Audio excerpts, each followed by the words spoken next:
You ready for this? Welcome to Behind the Vinyl. Here's your host, Stu Jeffries.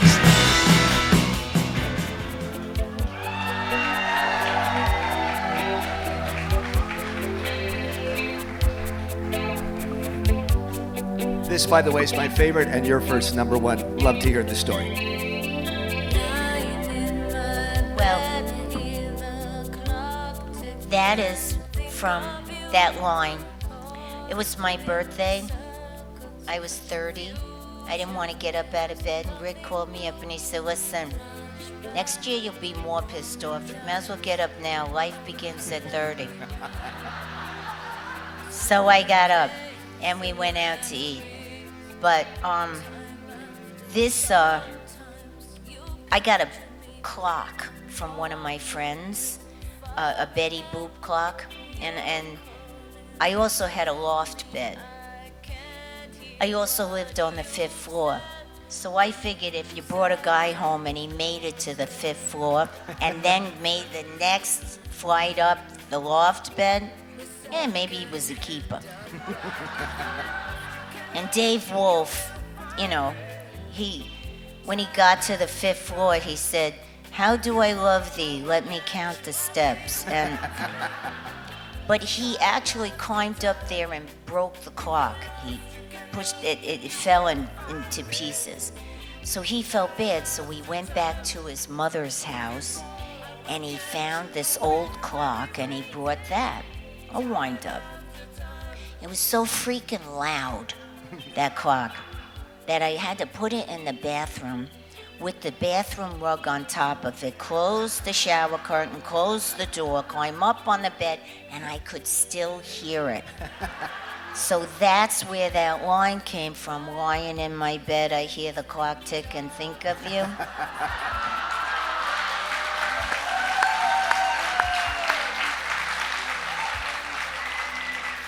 And this was a song that almost wasn't.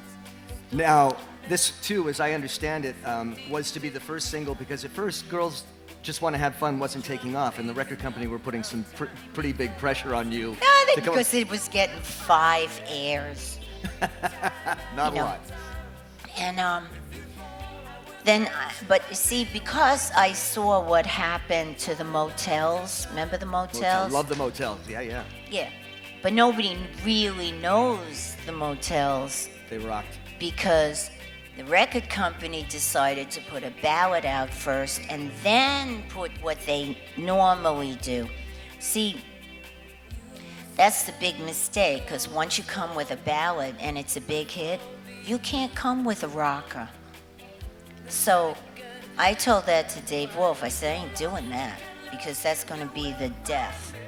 And I said, and they're so excited about Time After Time, and they gave me such a hard time that they didn't want me to write, right? I had to fight to write the song with them.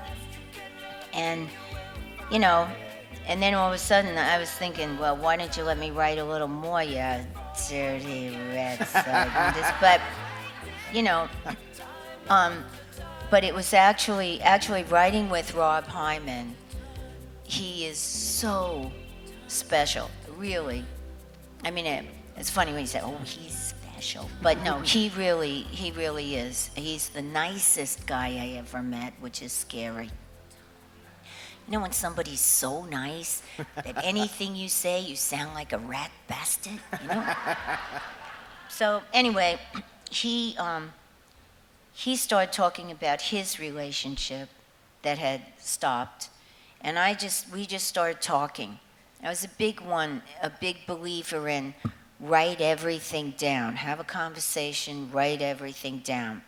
Because to me, if you're writing about the time you live, you want the patter and the rhythm of the speech of that time that you're living in. So you have a conversation about what's important to you and what you want to write about.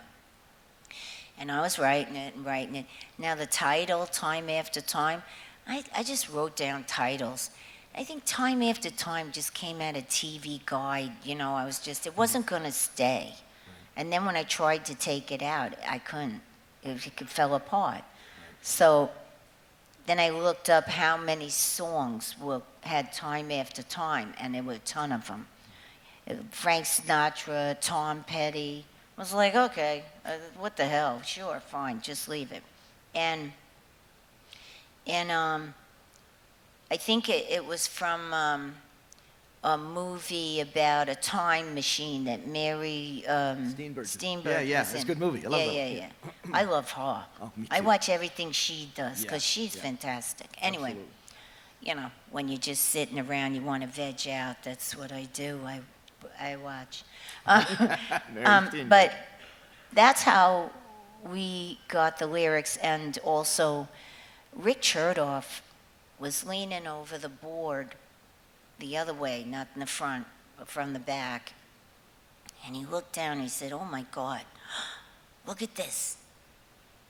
My watch is going backwards.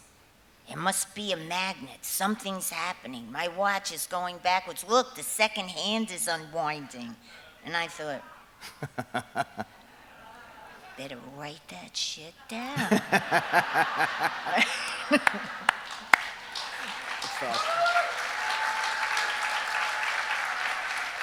Thanks for watching Behind the Vinyl. We have got a ton more episodes available to you. Your favorite artists with your favorite stories.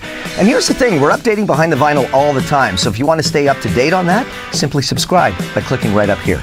And you could do us a huge favor by sharing some Behind the Vinyls on your socials. Thanks.